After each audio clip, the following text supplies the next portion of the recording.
A very good morning to everyone. सुबह की चाय के साथ an important current affair session में आपका स्वागत है। आज दिनांक है 16 जून 2021। तो चलिए आज के सभी इम्पॉर्टेंट करंट अफेयर्स देख लेते हैं। पहला करंट अफेयर है, सतत विकास लक्ष्य एसडीजी के लैंगिक समानता के मामले में किस राज्य को भारत में सबसे शानदार प्रदर्शन करने वाला राज्य घोषित किया गया है। यानी यहाँ पर पूछा गया है बेस्ट परफॉर्मिंग स्टेट का नाम। तो इस बारे में हम बाद में जानेंगे। पहले बात करते हैं रिपोर्ट किसके द्वारा जारी की गई है। तो यह रिपोर्ट जारी की गई है नीति आयोग के द्वारा। रिपोर्ट का नाम है एसडीजी इंडिया सूचकांक रिपोर्ट 2020-21। इस रिपोर्ट को किसकी मदद से तैयार किया गया है? आपका उत्तर होगा यूनाइटेड नेशन इन इंडिया की सपोर्ट से, कि सहयोग से तैयार किया गया है एसडीजी इंडिया सूचकांक रिपोर्ट 2020-21 को। इसके साथ नोट करेंगे, एसडीजी सूचकांक राज्यों एवं केंद्र शासित प्रदेशों का सामाजिक, आर्थिक, पर्यावरणीय मानदंडों पर मूल्यांकन करता है। इसमें राष्ट्रीय और उपराष्ट्रीय स्तर पर प्रगति की माप की जाती है। याद रखेंगे, इन सबको नोट कर लीजिए। इसके साथ नोट करिए, इसमें शीर्ष स्थान किसको मिला है इस इंडेक्स में? तो शीर्ष स्थान मिला है केरल को। अंतिम पायदान पर किसे रखा गया है? बिहार राज्य को। ठीक है, अब बात करते हैं जो हमारा प्रश्न है, सबसे शानदार प्रदर्शन करने वाला राज्य यानी बेस्ट परफॉर्मिंग स्टेट कौन है? वह है छत्तीसगढ़। इसे इस बार टॉप 10 में जगह मिली है। इसने 7th रैंक प्राप्त की है, यानी सबसे ज़्यादा इसने सुधार किया है लैंगिक समानता के मामलों में। ठीक है, तो आप याद रखेंगे, उत्तर होगा यहाँ पर छत्तीसगढ़, जबकि सबसे शीर्ष पर कौन है? केरल है, अंतिम पर बिहार है। क्लियर हो गया। अगला प्रश्न देखते हैं, भारत और किस देश ने हाल ही में भारतीय कामगारों की भर्ती पर सहयोग के लिए समझौता ज्ञापन पर हस्ताक्षर किया है? तो आप जानते हैं कोविड-19 पेंडेमिक के कारण सबसे ज़्यादा कामगार प्रभावित हुए हैं। विभिन्न देशों से वह अपने अपने देश वापस आ गए थे। पुनः इसको शुरू किया गया है ताकि जो भारतीय कामगार हैं उन्हें कहाँ पर भेजा जाए? कुवैत में भेजा जाए, जो पहले से वहाँ काम करते थे। तो इसके लिए समझौता ज्ञापन पर हस्ताक्षर किए गए हैं भारत और कुवैत के द्वारा। ठीक है, ये भी आप याद रख सकते हैं। अगला प्रश्न है, हाल ही में यूरोपीय अंतरिक्ष एजेंसी ईएसए यानी ईसा ने किस ग्रह के लिए एक नए एनविजन मिशन की घोषणा की है? तो एनविजन मिशन किसके लिए है? शुक्र ग्रह के लिए। ठीक है, घोषणा किसके द्वारा की गई है?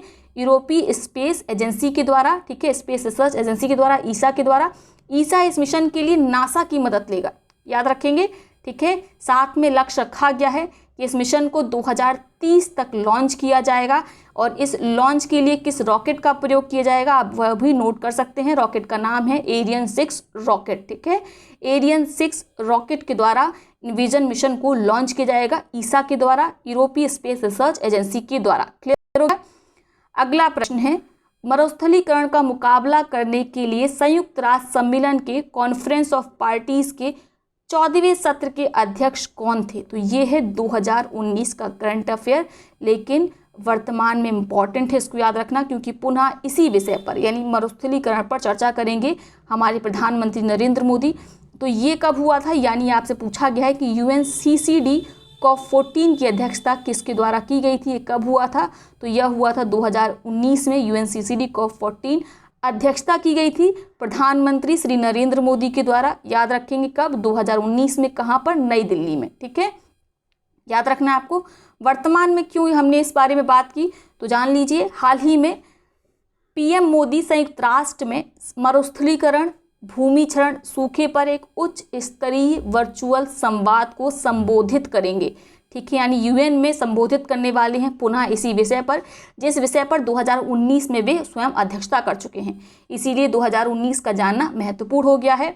इस कार्यक्रम का आयोजन यानी जो ये महासभा का आयोजन है, ठीक है, इसके अध्यक्ष कौन है? तो इसके अध्यक्ष हैं 75वें सत्र के वोल्कान बोजिकर। तो ये पॉइंट भी इंपॉर्टेंट है, इसको भी आप नोट कर लीजिए। ठीक है, इसकी अध्यक्षता की जाएगी 75वें सत्र के अध्यक्ष वोल्कान बोजिकर के द्वारा। हमारे प्रधानमंत्री नरेंद्र मोदी इसको संबोधित करेंगे, बात करेंगे मरुस्थलीकरण पर। क्लियर हो गया। अगला प्रश्न देखते हैं, राजा परवा जो हाल ही में मनाया गया किस राज्य का प्रसिद्ध त्योहार है? ये कई बार परीक्षा में पूछा गया है, ये मोस्ट इम्पॉर्टेंट है। किस राज्य से संबंधित है? ये उड़ीसा राज्य से संबंधित है। इसे नारित्व का जश्न मनाने वाला उत्सव कहा जाता है। ऐसा कहा जाता है कि जो धरती माता है वह 3 दिन के लिए मासिक धर्म से गुजरती है, इसीलिए किसी प्रकार का कृषि कार्य नहीं करना चाहिए। 3 दिन तक कोई भी कृषि कार्य पूरे उड़ीसा राज्य में नहीं किया जाता है। ठीक है, इवन जो इंडस्ट्रीज होती हैं और भी जो कंस्ट्रक्शन का काम होता है वह सब 3 दिन के लिए बंद कर दिया जाता है, ठीक है। और 3 दिन के बाद पुनः नए जोश के साथ, नई ऊर्जा के साथ कृषि कार्य को और कंस्ट्रक्शन के काम को शुरू किया जाता है। तो आपको याद रखना है, राजा पर्वा उड़ीसा राज्य के द्वारा मनाया जाता है। नारित्व का जश्न मनाने वाला यह 3 दिवसीय त्यौहार है। ऐसा माना जाता है कि धरती माता मासिक धर्म से गुजरती हैं। क्लियर। अगला प्रश्न देखते हैं। 47वां G7 लीडर समिट 2021 का आयोजन किस देश के द्वारा हाइब्रिड फॉर्मेट में किया गया? इस प्रश्न को लगा लीजिए मोस्ट इंपॉर्टेंट। जितने पॉइंट्स के बारे में आगे हम बात करेंगे सभी को नोट करेंगे। यह प्रश्न एग्जाम में आ सकता है स्टेटमेंट के रूप में, यानी 2-3 स्टेटमेंट दिए होंगे, फिर आपको उसमें चुनाव करना होगा कौन सा सही है कौन सा गलत। क्लियर। तो पहले बात करते हैं कि मेजबानी किसके द्वारा की गई 47वें G7 लीडर समिट की, जो हमारा सवाल भी है। मेजबानी की गई यूनाइटेड किंगडम के द्वारा, यूके के द्वारा, ठीक है। बहुत क्लियर सा बोले तो ब्रिटेन के द्वारा, हालांकि यूके और ब्रिटेन अलग अलग हैं, ठीक है। शिखर सम्मेलन का विषय क्या है? बिल्डिंग बैक बेटर इसका विषय है, ठीक है, याद रखेंगे। भारतीय प्रधानमंत्री नरेंद्र मोदी ने वर्चुअल बैठक में भाग लिया। वह बिल्डिंग बैक स्ट्रॉन्गर हेल्थ नामक सत्र के मुख्य वक्ता थे। ये याद रखना है मोदी जी ने किस विषय पे बात की, बिल्डिंग बैक स्ट्रॉन्गर हेल्थ विषय के बारे में। उनका कहना था कि कोविड-19 जो पैंडेमिक चल रहा है या भविष्य में इस तरह के और भी पैंडेमिक आ सकते हैं, तो विश्व के विभिन्न देशों को एक साथ खड़े होकर लड़ने की आवश्यकता है। अपने जो रिलेशंस हैं, संबंध है, उनमें फ्लेक्सिबिलिटी लाने की आवश्यकता है, लचीलापन लाने की आवश्यकता है, ताकि हम अधिक मजबूती से इस तरह के पैंडेमिक से, इस तरह की महामारी से निपट सके, ठीक है। उन्होंने वन हेल्थ वन अर्थ की बात की, ये भी नोट करिए। इस तरह की बातें आप ऐसे में यूज़ कर सकते हैं, ठीक है। वन हेल्थ वन अर्थ की उन्होंने बात की प्रधानमंत्री नरेंद्र मोदी ने। देखिए, आप वैसे भी आप निबंध में ये भी लिख सकते हैं, कोविड-19 जैसी पेंडेमिक में भी विभिन्न देशों के बीच में श्रेय लेने की होड़ लगी थी कि कौन वैक्सीन पहले बना सकता है। अगर विभिन्न देश चाहते तो अपने यहाँ के जो सबसे अच्छे वैज्ञानिक थे, चिकित्सक थे, उनका एक ग्रुप बनाते, एक वैश्विक मंच बनाते, और बाद में अगर वैक्सीन बनाते तो जो स्थिति वर्तमान की शायद ये ना होती, वैक्सीन बहुत पहले तैयार हो गई थी। लेकिन प्रत्येक देश को श्रेय लेना था कि हमने वैक्सीन पहले बनाई, तो सब अलग बटे हुए थे, विभिन्न देशों में बटे हुए थे लोग, ठीक है, और वो वैश्विक स्तर पर एक साथ नहीं खड़े हुए। तो इस तरह की सिचुएशन भविष्य में ना हो, इसीलिए इस विषय पर प्रधानमंत्री नरेंद्र मोदी के द्वारा बोला गया बिल्डिंग बैक स्ट्रॉन्गर हेल्थ, ठीक है, याद रखेंगे। इसके साथ अगली लाइन मोस्ट इंपॉर्टेंट है, इसको एकदम ब्लैक पेन से आप नोट कर लीजिए। 47वें G7 लीडर समिट को अब तक का पहला शून्य G7 कहा गया, क्योंकि सभी ने, यानी जितने शिखर समिट में शामिल थे देश, उन सभी ने 2050 तक शुद्ध शून्य उत्सर्जन तक पहुंचने के लिए प्रतिबद्ध किया है। यानी कि सबका उद्देश्य है कि वे जो एमिशन है उसको जीरो तक लेके आएंगे, यानी अपने एमिशन को कट करेंगे, जीरो तक लेके आएंगे। कब तक? 2050 तक, ठीक है। इसीलिए जो ये 47वां G7 लीडर समिट है, यह पहला शुद्ध शून्य G7 है। तो ये 47वां G7 लीडर समिट आने वाले जो कम से कम 7-8 साल के एग्जाम होंगे, उनमें कई बार पूछा जाएगा, ठीक है। पूछा जाएगा कौन सा G7 लीडर समिट था जिसमें पहला शुद्ध शून्य G7 जिसको कहा गया, तो आपका उत्तर होगा 47 था। क्लियर हो गया? तो चलिए अगला प्रश्न देख लेते हैं। ग्लोबल होम प्राइस इंडेक्स के संबंध में निम्नलिखित कथनों पर विचार करें। पहला कथन कह रहा है global home price index London स्थित नाइट फ्रैंक द्वारा तैयार किया जाता है। दूसरा कथन कह रहा है 12 स्थानों की गिरावट के साथ 55वें स्थान पर भारत आ गया है। तो आपको बताना है कि ये दोनों कथन सही हैं अथवा गलत हैं। तो पहले हम पहले कथन पर बात कर लेते हैं। Global home price index London स्थित नाइट फ्रैंक द्वारा तैयार किया जाता है।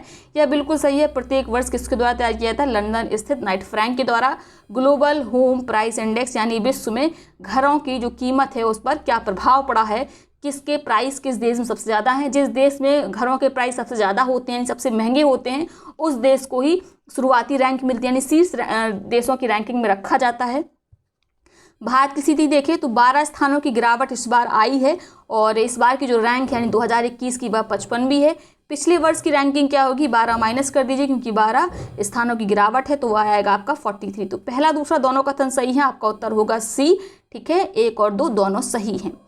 इसके साथ आप नोट कर सकते हैं सालाना रैंकिंग में तुर्की 32% की बढ़ोतरी के साथ शीर्ष पर बना है, यानी सबसे महंगे घर कहाँ पर है? तुर्की में है। इसके बाद न्यूजीलैंड का स्थान है। क्लियर हो गया? अगला प्रश्न देखते हैं। हाल ही में किस राज्य ने अगले साल से भारत रत्न और पद्म पुरस्कारों के अपने संस्करण पेश करने की घोषणा की है? पद्म पुरस्कारों के संस्करण जैसे आप जानते हैं जो नेशनल स्तर पर, राष्ट्रीय स्तर पर पुरस्कार दिए जाते हुए हैं, पद्म विभूषण, पद्म भूषण, पद्मश्री और भारत रत्न, तो इन्हीं की तर्ज पर अगले साल से नए पुरस्कारों की दिया जाएगा। इस वर्ष घोषणा की गई है। वह राज्य कौन सा? असम है। तो उनके नाम क्या रहेंगे? अभी इनके द्वारा जो बताया गया है वह है असम विभूषण पुरस्कार, असम भूषण, असम श्री। ऐसा कहा गया है असम सरकार के द्वारा कि 3 प्रत्येक वर्ष असम भूषण पुरस्कार दिए जाएंगे, ठीक है, 5 असम भूषण दिए जाएंगे और 10 असम श्री दिए जाएंगे, साथ में असम रत्न भी दिए जाएंगे। तो याद रख सकते हैं, ये इंपॉर्टेंट है, ठीक है। अगली वर्ष से इंपॉर्टेंट नहीं रहेगा, जब से प्राइज़ मिलने लगेगा, पुरस्कार मिलने लगेगा, पहला वाला इंपॉर्टेंट रहेगा, उसके बाद नहीं। वो स्टेट का जीएस के लिए, स्टेट एग्जाम के लिए ज़्यादा इंपॉर्टेंट रहेगा, असम के लिए ज़्यादा महत्वपूर्ण रहेगा। लेकिन फिलहाल वर्तमान में ये जो प्रश्न है, क्योंकि ऐसा करने वाला पहला ये राज्य है, इसीलिए महत्वपूर्ण है कि जो अपने संस्करण जिसने शुरू किए हैं पद्म पुरस्कार के, वह राज्य कौन है? तो वह है असम। तो ये हो गया आज के सभी इंपॉर्टेंट करंट अफेयर्स। अब वही बात देख लेते हैं आज के प्रश्नों को, जिनका जवाब आपको कमेंट बॉक्स में देना है। तीनों प्रश्नों का जवाब एक ही कमेंट में लिखिएगा। जिसका जवाब सबसे पहले सही सटीक आएगा उसके कमेंट को पिन किया जाएगा, साथ में उसका नाम अगले वीडियो में लिया जाएगा। पहला प्रश्न क्या है? पहला प्रश्न है, विश्व के सबसे बड़े परिवार के मुखिया का 76 वर्ष की उम्र में निधन हो गया, उनका नाम क्या था? तो उनका नाम आपको बताना है। आपके विकल्प हैं जियोन चाना, सियोल चाना, मकर चाना या इनमें से कोई नहीं। दूसरा प्रश्न है, हाल ही में किसने फ्रेंच ओपन का खिताब अपने नाम किया है? आपके विकल्प हैं नोवाक जोकोविक, स्टेफानोस या रॉय एमरसन या राफेल नडाल। तीसरा और अंतिम प्रश्न है जिसका जवाब आप कमेंट बॉक्स में देंगे, हाल ही में किसके द्वारा होम इन द वर्ल्ड पुस्तक को लिखा गया है? ये किताब वैसे भी बहुत इंपॉर्टेंट है। आपके विकल्प हैं अमर सेन, अर्चना सोरेन, महिमा सेन या रविंद्राचार्य। तो आपको बताना है ये पुस्तक किसके द्वारा लिखी गई है। क्लियर हो गया? अब बात करते हैं उन पिछले प्रश्नों के बारे में जिनका सबसे पहले सही सटीक जवाब दिया गया नेहा तिवारी जी के द्वारा, और नेहा तिवारी जी के कमेंट को ऑलरेडी पिन किया जा चुका है। हालांकि उत्तर कई लोगों के द्वारा पहले दिया जा चुका था, लेकिन किसी ने भी सही उत्तर नहीं दिया। इसके बारे में आगे बात करेंगे। सबसे पहले जो सही जवाब दिया गया वह नेहा तिवारी के द्वारा ही दिया गया। प्रश्न क्या था? पोलैंड ओपन में किस भारतीय महिला पहलवान ने 53 किलो भार वर्ग में स्वर्ण पदक जीत लिया है?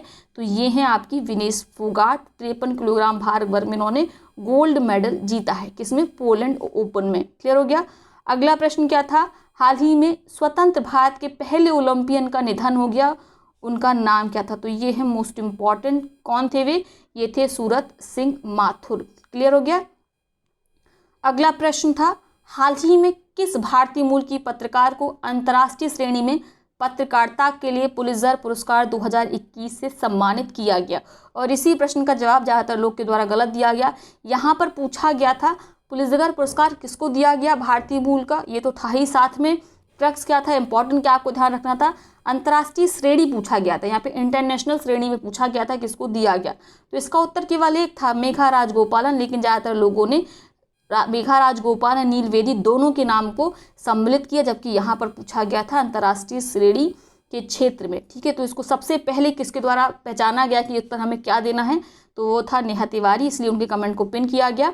तो आपको याद रखना है, ठीक है। अंतर्राष्ट्रीय श्रेणी में मेघा राजगोपालन को मिला था पुलित्जर पुरस्कार इस बार का, और नील वेदी को किस श्रेणी मिला है? स्थानीय श्रेणी में। क्लियर हो गया? तो ये है आज का सेशन। आई होप वीडियो आपको पसंद आया होगा। वीडियो को लाइक करें, साथ ही अपने मित्रों सहपाठियों के साथ शेयर करें। तो चलिए कल मिलते हैं नए सेशन में, तब तक के लिए बहुत बहुत धन्यवाद।